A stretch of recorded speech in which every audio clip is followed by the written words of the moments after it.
예, 하나님의 말씀인 성경은 세상에서 철학이나 과학이라는 선지식이 깊이 박혀있지 않는 사람한테는 아주 이해하기가 쉽습니다.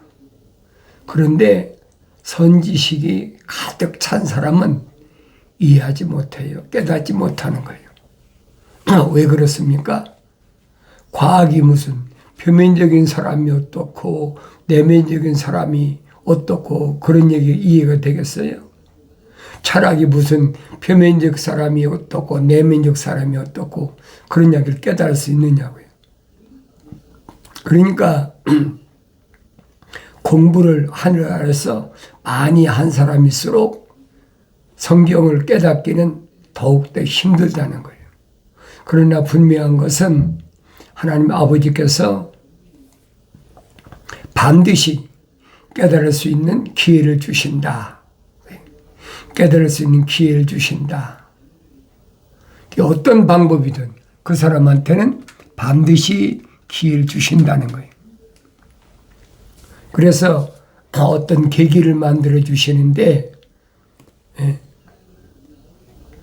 책망하신다는 거지. 책망하실 때 그 책망을 올바로 받아들이면 문제는 더 크게 길게 징계가 안 가는데 그걸 깨닫지 못하니까 하늘의 지식이 나를 자꾸 뭐라 그럴까요? 옥죄, 발목을 잡아. 그러니까 못 벗어나니까 곁길로 계속 삐뚤어진 길로 가게 되고 그럼 그 결과는 엄청난 시련이 온다. 사도 바울은 분명히 뭐라고 선포합니까? 표면적인 유대인이 아니다. 내면적인 유대인이다. 표면적인 할례가 아니다. 내면적인 할례가 할례다. 그걸 어떻게 이야기했습니까? 하나님의 아들이 이미 다 선포하신 말씀인데 유대인들도 깨닫지 못하잖아요. 공부를 많이 한 사람이나 또 선생이라는 바리새인들이나 사두개인들이나 그 이해가 되겠습니까? 알 수가 없죠. 그러니까 내가 책망받았을 때 빨리 돌이켰으면 하나님 아버지를 뵈야지요. 하나님 아버지께서는 나를 바라보라는 거예요. 다른 거 바라보지 말라는 거예요. 나를 바라봐라. 하나님 아버지, 창조주 하나님 아버지를 바라봐라. 성경 전체가 그 얘기예요. 그런데 하나님 아버지를 바라보는 사람이 어디 있습니까? 환경이 어려움이 오면 왜 이렇지? 무엇이 잘못됐지? 이렇게도 해보고 저렇게도 해보고 이번에는 오른쪽으로 갔으니까 이번에는 왼쪽으로 가봐야 되겠다. 뭐 별의별 방법을 다 동원하잖아요. 그러다 결국은 하나님 앞에 잘못된 것을 깨닫고 돌아서게 된다. 그때는 나이가 이제 육체적인 나이가 많이 들어서라도 기회를 주시는 거죠. 그것이 하나님 아버지의 사랑이 그냥 버리실 만도 한데 괘씸하니까 버리실 만도 한데 아니 끝까지 사랑하시거든요. 왜 그래요?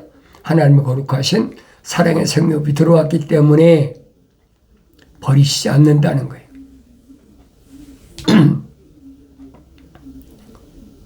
하늘을 두루 다니던 사탄이 하나님 앞에 천사들과 함께 왔는데 하나님께서 물으시잖아요. 사탄아, 너 어디 다니다 왔느냐? 지구가 둥그르니까 둥근 지구를 위아래를 다 다녀봤습니다. 그러니까 하나님께서 뭐라고 물으십니까? 너 내 종 욥을 보았느냐? 하나님께서 내 종이라고 하는 욥을 보았느냐? 사탄이가 예, 봤습니다. 그런데 하나님께서 그를 울타리를 쳐주시니까 그가 그렇게 하나님을 찬송하는 거 아닙니까? 울타리를 쳐주셨단 말은 천사가 보호했다는 거예요. 천사를 보호해 주시니까 동방에서 그렇게 부자가 되니까 하나님을 찬송할 수밖에 더 있습니까? 그런데 하나님께서는 내 종 욥은 그런 사람이 아니다. 그까지 울타리 쳐져서 재산이 증식됐다고 자녀들이 많다고 나를 찬송하는 것이 아니다. 내 종 욥은 그게 아니다. 사탄이 뭐랍니까? 울타리를 걷어버리십시오. 천사의 보호가 끝나버린다. 걷어버리십시오. 여기 하나님 아버지께서 뭐라고 말씀하십니까? 그래, 그 네 손에 있잖아. 내 손에 있으니까 네 마음대로 해봐. 그러나 환경에서 욥기서 1장 2장 보세요.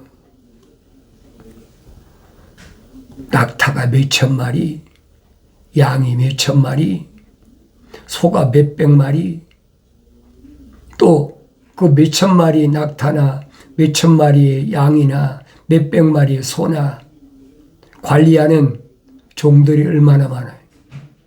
또 자녀는 10남매나 있어. 그러니까 얼마나 엄청난 부를 누리고 사나 보라고. 하나님은 허락하시잖아요. 그래, 내 마음대로 해봐. 그러나 그 생명은 건들지 마라. 욥의 생명 하나는 하나님의 영원한 생명이 들어가기 때문에 사탄이가 타치할 수 있는 그런 지역이 아니란 말이에요. 그러니까 하루아침에 갑자기 욥이 수천 마리 낙타나 수천 마리 양떼나 수백 마리의 소떼가 완전히 강도당하고 도둑맞고 완전히 알거지 됐잖아요. 거기다 또 생일날 욥의 자녀들이 생일잔치 한다고 10남매가 다 모여있는데 요즘 말하면 회오리바람이래죠. 토네이도가 불어가지고 집이 폭삭 가라앉아 버렸어요. 그러니까 10남매가 즉세해버리지. 욥이 얼마나 기가 막혀요. 낙타를 관리하던 종들이 와가지고 낙타가 이렇게 하나도 수천 마리가 하나도 없이 다 강도만 나고 다 돈 뺏겼습니다. 양떼도 역시 마찬가지, 소떼 역시 마찬가지. 그런데 이번에는 한 종이 와서 뭐라고 합니까? 자녀들이 생일잔치에 모였는데 바람이 불어서 집 기둥이 무너지는 바람에 10남매가 몰살했습니다. 얼마나 기가 막혀요. 양떼나 낙타떼나 소떼가 죽었다 모르는데 자녀들까지 완전히. 욥이 뭐라고 그럽니까? 옷을 찢고 머리를 깎고 하나님을 원망했습니까? 하나님 영광 받으시옵소서. 그 제정신이 아니란 얘기죠. 뭐라고 얘기합니까? 주시니도 하나님이시고 가져가시도 하나님이신데 하나님 영광 받으시옵소서. 그러니 생각해 보세요. 욥의 집에 있던 종들이나 또 욥의 아내, 다른 사람은 몰라도 욥의 아내가 볼 때 얼마나 기가 막혀. 근데 사탄이 또 욥이 항복하지 않으니까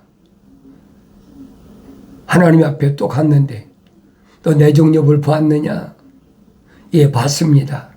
그가 뭐 낙타 때나 양 때나 소 때나 자녀 때문에 나를 성축하는 거 봤냐? 그거 없어도 내 종 욥은 하나님을 찬송하고 성축하는 거 너 봤잖아. 그래서 사탄이 보니 뭐라 합니까? 그가 아직도 몸이 건강하니까 하나님 성축하는 거 아닙니까? 그 몸을 쳐버리십시오. 그러면 하나님을 성축하는 것이 하나님 원망으로 돌아갈 겁니다. 하나님께서 그 네 손에 있잖아. 생명은 건들지 마라. 하나님을 거룩하신 사랑의 생명이 들어갔으니까 생명을 타치할 만한 권한이 없죠. 그러니까 욥이 머리끝부터 발끝까지 악창이 나가지고 완전히 막 깨진 개화장으로 악창이 나니까 얼마나 가렵겠어요. 막 긁으니까 막 피구름이 나고 뭐 말도 못하죠. 그래도 견딜 수가 없으니까 뭐 요즘같이 과학이 발달한 때도 아니잖아요. 며칠 전이니까. 그러니까 막 죄를 뒤집어 썼다. 머리끝부터 발끝까지 죄를 뒤집어 썼으니까 그 몰골을 상상해 보라고요. 어떡한나. 그런데도 욥은 하나도 하나님을 원망하지 않고 오히려 하나님을 찬송하니까 옆에서 목격한 욥의 아내가 볼 때 얼마나 기가 막혀요. 한 번쯤은 하나님을 원망할 만한데 아니야. 도리어 갈수록 더 하나님을 찬송하고 있어요. 그러니까 욥의 아내가 욥에게 뭐라고 그럽니까? 네가 이런데도 너의 온전함을 하나님 앞에 드러내려고 하느냐? 욥이 뭐라고 하냐? 이 어리석은 여자야. 주신 이가 하나님이신데 가져가시는 게 당연하지 않느냐? 그 대화가 안 되는 거예요. 그걸 어떻게 이해하겠습니까? 이해 못하는 겁니다. 그러니까 무슨 방법으로 어떻게든 욥의 시련이 얼마나 엄청난가. 욥기서 여러분 1장하고 2장 보세요. 동방에서 친구들이 셋이 위로하러 찾아왔다가 욥의 그 몰골을 보니까 가까이 가지를 못하겠어. 뭐라고 위로할 말이 없어. 그래서 한 일주일 동안을 욥에게 가까이 가지 못했다고 그랬어요. 그러다가 욥에 가까이 가서 세 친구들이 볼 때 이해가 안 되는 거예요. 어떻게 이렇게 하루아침에 동방의 부자가 털려도 이렇게 털릴 수 있을까? 자녀들까지. 그러니까 친구들이 생각할 때는 어떻게 생각해? 뭔가 하나님 앞에 내가 범죄한 게 있기 때문에 이렇다는 거예요. 욥이 생각할 때는 자기는 하나님 앞에 범죄한 것이 없다는 얘기. 그런데 왜 이렇게 됐을까? 욥의 세 친구들이 와서 계속 쪼아대잖아요. 그러니 와서 위로만 해줘도 괜찮을 텐데 계속 쪼아대니까 얼마나 힘들겠나 생각해 보세요. 성경에서 욥같이 어려움 당한 사람 없어요. 하나님의 종이라는 사람이 욥같이 어려움 당한 사람 어디 있습니까? 없어요. 그러기를 친구들이 얼마나 합니까? 그러다 결국은 욥이 자기 난나를 저주를 하고 내가 왜 이렇게 됐을까? 그렇지 않았을 때는 그렇지 않을 텐데 친구들이 와서 계속 욥기서 43장부터 욥기서 3장부터 40장까지 보세요. 얼마나 욥이 엄청난 시련을 당했나. 하나님이 내 종이라고 하는 욥이 얼마나 시련당했나. 결국은 욥이 내가 잘못했구나. 내 의가 하나님 앞에 의롭다고 생각하는데 이게 얼마나 잘못된 것인가. 그걸 깨닫잖아요. 41장에 가서 욥이 회개하지 않습니까? 하나님, 내가 잘못했습니다. 내가 너무 시달리다 보니까 나도 모르게 하나님 앞에 내 의를 자랑했습니다. 하나님께서 욥을 용서하셨다. 그리고 욥이 그때 뭐라고 고백합니까? 내가 전에는 주의 말씀을 귀로만 들었었는데, 그렇죠? 귀로 들었다는 거예요. 귀로만 들었으니까 사도 바울이 설명하잖아요. 믿음은 하나님의 말씀을 들으면서 나느니라. 욥이 믿음의 사람이. 그러면 하나님을 바라봐야 되는데 하나님 바라보지 않으니까 하나님을 바라보게 하는 방법은 다 복잡하다는 거 다 털어가 버려야 돼. 그게 뭐든 낙타든 양떼든 소떼든 자녀든 다 털어가 버려야 돼. 심지어는 수십 년 동안 산 욥의 아내까지 내가 믿는 하나님 저주하고 죽어라 떠나버리잖아요. 이 욥이 혼자 외톨이가 돼버린 거예요. 그 많던 재산, 그 많던 자녀, 아내까지 다 등 돌리고 떠나버렸어. 그 지경까지 가서만이 욥이 내가 전에는 주의 말씀을 귀로만 들었었는데 이제는 주를 바라봅니다. 이런 사람이 있다는 얘기예요, 여러분. 이건 에세이집이 아니에요, 여러분. 이건 무슨 각본이 아니란 말이에요. 실제적인 사람이야. 야곱의 아들 이사갈의 아들 중에 욥이 있잖아요. 실제적 사건이란 말이에요. 가상 인물이 아니라는 사실을 여러분이 아셔야 돼요. 그러니까 세 친구들이 욥을 올바로 깨닫지도 못하는 사람들이 와서 욥을 괴롭힌 것 때문에 하나님께서 엘리파스인가요? 너희들이 욥에게 희생제물을 갖다 줘서 욥이 희생제물 드리지 않으면 너희 죄 용서 못해. 얼마나 단호하게 말씀하십니까? 그래서 욥이 송아지를 가지고 희생제물 드려서 친구들의 죄를 용서 안 받잖아요. 그리고 욥이 회복되는 과정을 봤잖아요. 이제는 천 단위가 아니에요. 낙타도 만 단위, 양떼도 만 단위, 소떼도 천 단위, 백단위, 천 단위. 그리고 욥이 10남매를 낳는데 딸들이 전에보다도 훨씬 예쁜 딸들을 낳았어. 그리고 훨씬 예쁜 딸들을 낳았다면 뭐예요? 아내가 그만큼 젊고 예쁘다는 거죠. 회복되는 과정을 보라고요. 엄청난 말로 다 할 수 없는 그 시련을 겪는 보란 말이에요. 그걸 보면은 하나님의 생명이 들어간 사람은 하나님은 절대 버리지 않으신다. 그래서 요한계시록 가면 기록되어 있잖아요.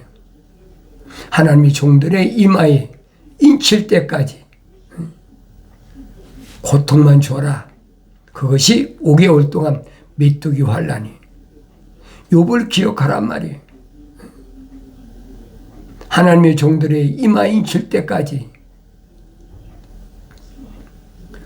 푸른 풀이나 나무나 다른 건 해치지 말라는 거예요. 푸른 풀이나 나무는 뭐예요? 자연인이라는 거예요. 해치지 말라는 거예요.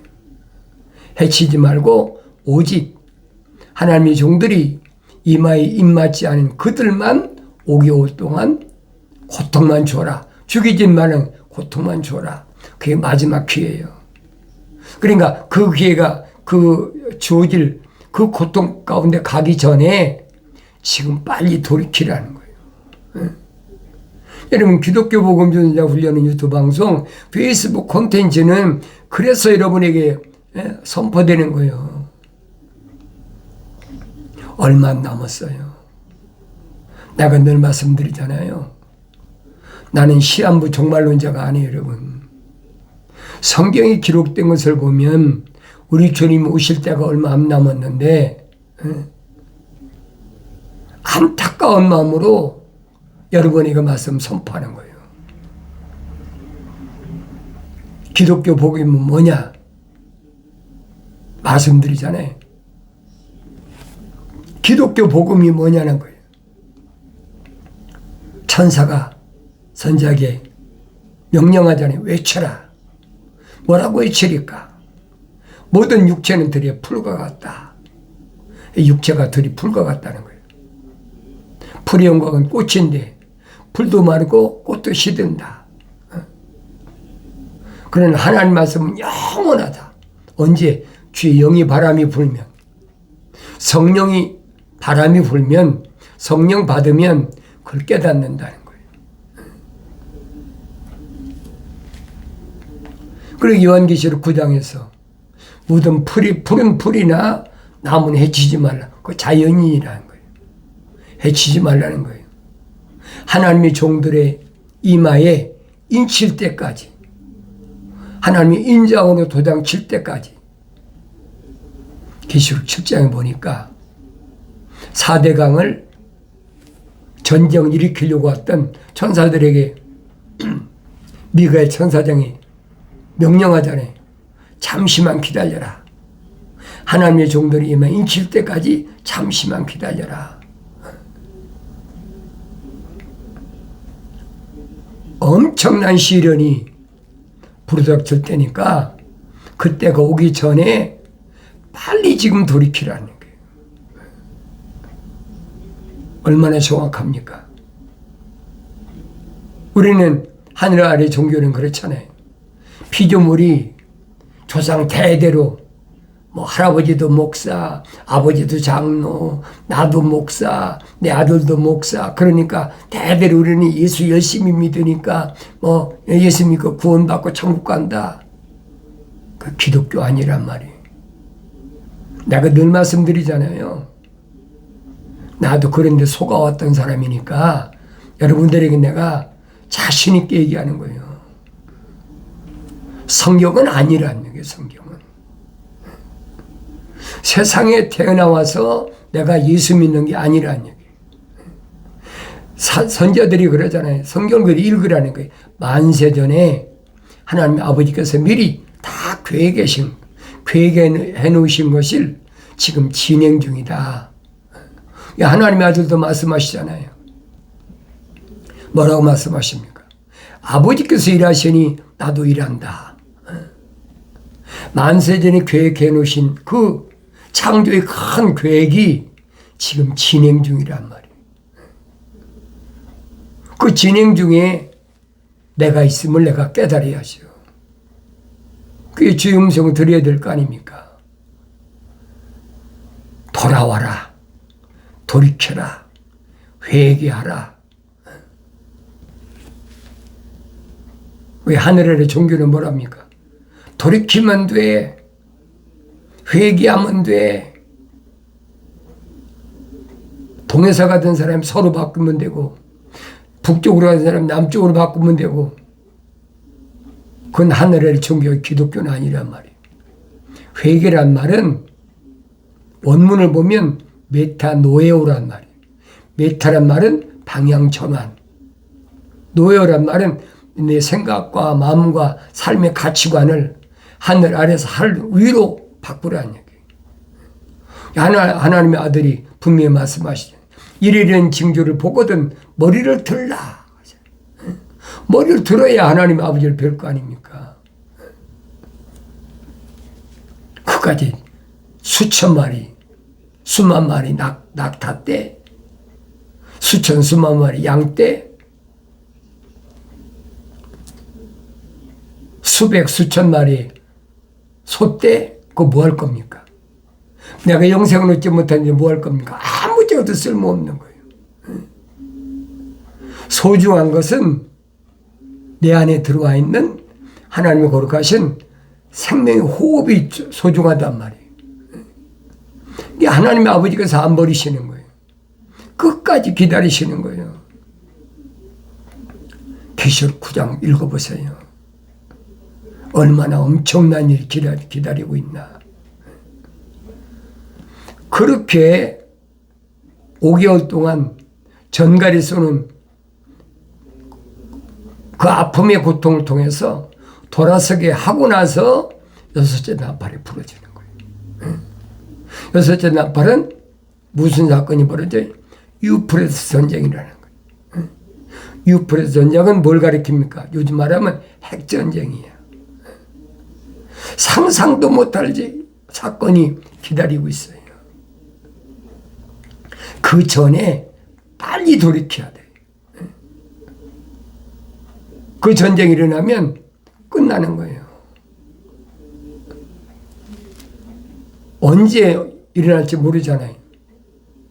사방에서 지금 찔벅거리고 있잖아요. 이렇게도 하고 저렇게도 찔벅거리고. 그러나 분명한 것은 이방인의 때가, 예루살렘이 이방인의 발에서 벗어나면 이방인의 때가 끝난다는 얘기예요. 누가가 얼마나 정확히 설명하고 있어요. 이방인 때가 끝나면 그럼 뭐예요? 제3성전이 지어지고 유대교가 회복되는 거죠. 거의 한 1900년 동안 하나님의 아들이 개혁하심으로 인해서 흔적도 없어졌던 유대교가 1948년 5월 14일에 다시 시작됐어요. 예루살렘이 다시 차지했잖아요. 그럼 이방인의 때는 예루살렘이 이방인 때가 끝날 때까지 이방인이 발에 짓밟히는데 해방됐잖아요. 그럼 얼마나 급박한가 내가 깨달아야 될 거 아닙니까? 나의 책망을 듣고 들이키라. 내 영을 부어서 내 말들을 보라. 그랬잖아요. 바라보아야 돼요. 하나님 바라보아야 돼. 내 영을 부어서 내 말들을 알게 하리라. 약속하신 말씀이 반드시 이루어지길 바랍니다.